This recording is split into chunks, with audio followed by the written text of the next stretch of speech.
Hello modders, and welcome back to another Metal Gear Rising modding tutorial video.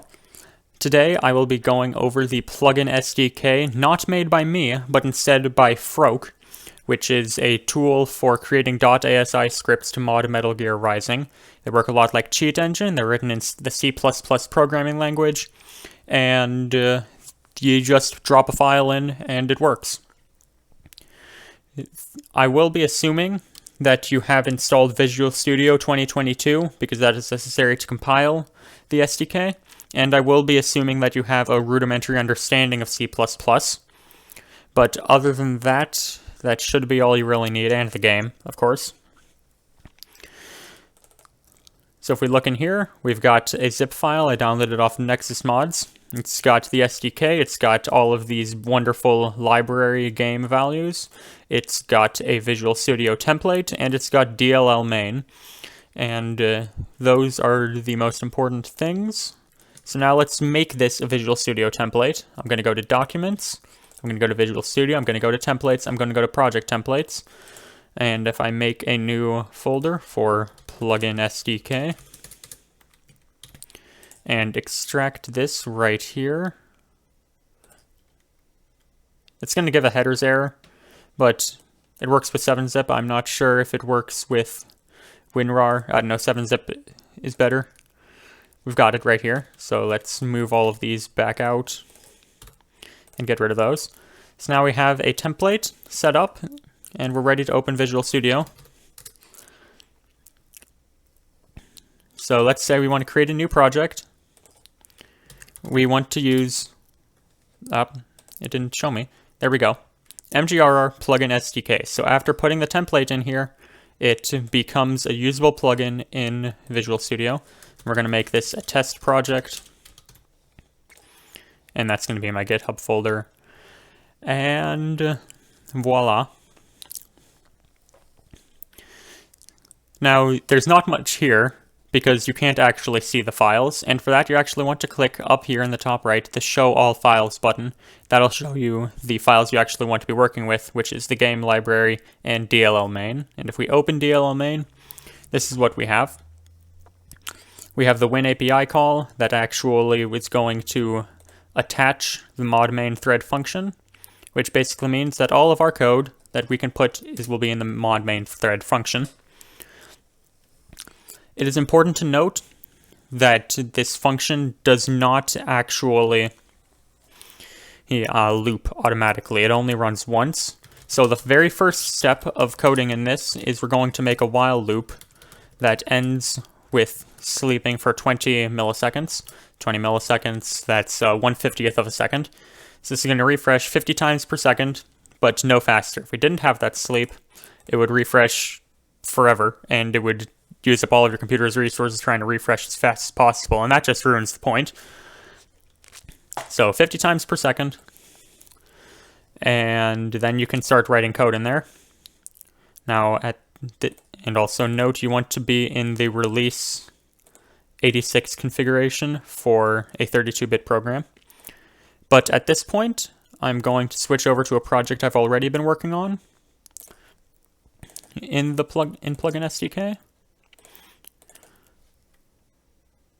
Yes, don't save. And this right here is the same file. It's got a lot more includes at the start. It's got including the game UI manager, the camera code, CMath, and enemy base behavior. So we've got our while loop, as I mentioned.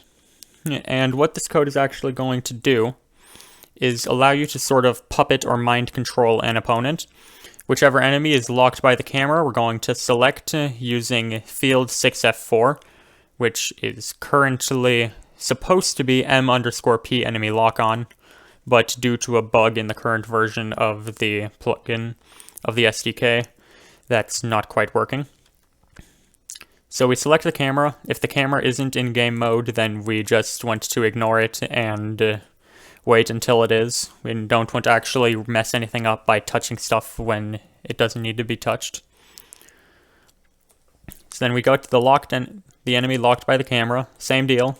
If the camera isn't locked, we don't want to do anything. Then we can get the enemy's velocity, which is right here in field 980, I think. Huh. I'm not actually sure if it's field 980, but if you're ever wondering what any of these fields are, the answer is that it is a complete mystery, and the world may never know, unless you use Cheat Engine.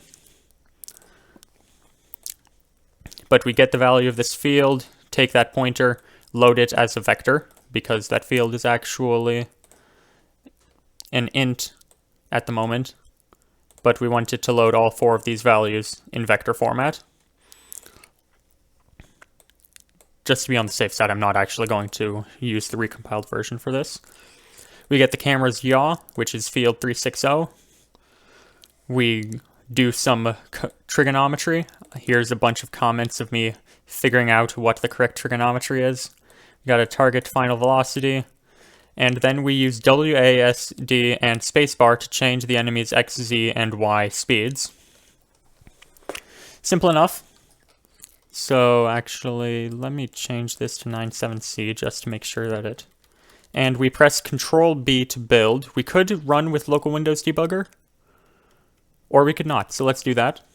Okay, build succeeded. Excellent. If your build ever fails, then you may want to comment those errors, and I'll see if I can lend you a hand. Now, if we go back to the folder, go back to Documents, go back to GitHub, right here in the release folder is where that's going to end up because we're in release mode. I actually confused it today with this release folder on the inside, but that's just a bunch of stuff used to build it. We actually want this release folder, which contains the legendary .asi file. So pretend that I'm copying this. And now we can go to my Metal Gear Rising folder.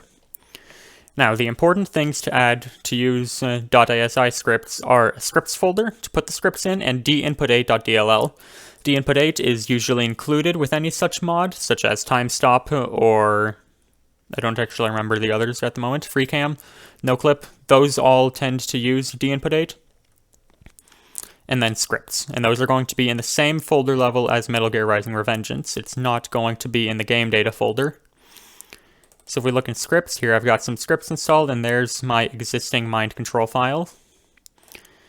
So if we boot up the game, we can actually see what that looks like. Now you'll have to remember that I did actually bind the controls to WASD, and for that purpose, it's best to really play this with a controller. In its current state, I will also be making a mod that binds the arrow keys.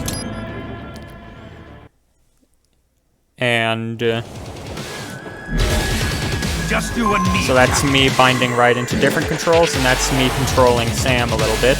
Obviously, I'm not overriding his animations yet, and he's still attacking like normal. So it's definitely a work in progress mod, but I hope that it demonstrates what you can actually do with PluginSDK.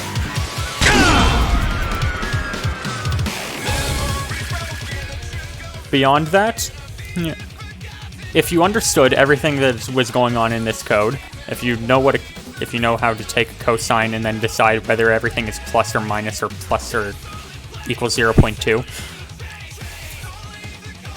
and especially if you use IDA, that's Interactive Disassembler, then you may want to reach out to Froke about helping to expand this library so that there aren't so many unknown fields, and maybe so that I can use MP and lock on instead of 6F4.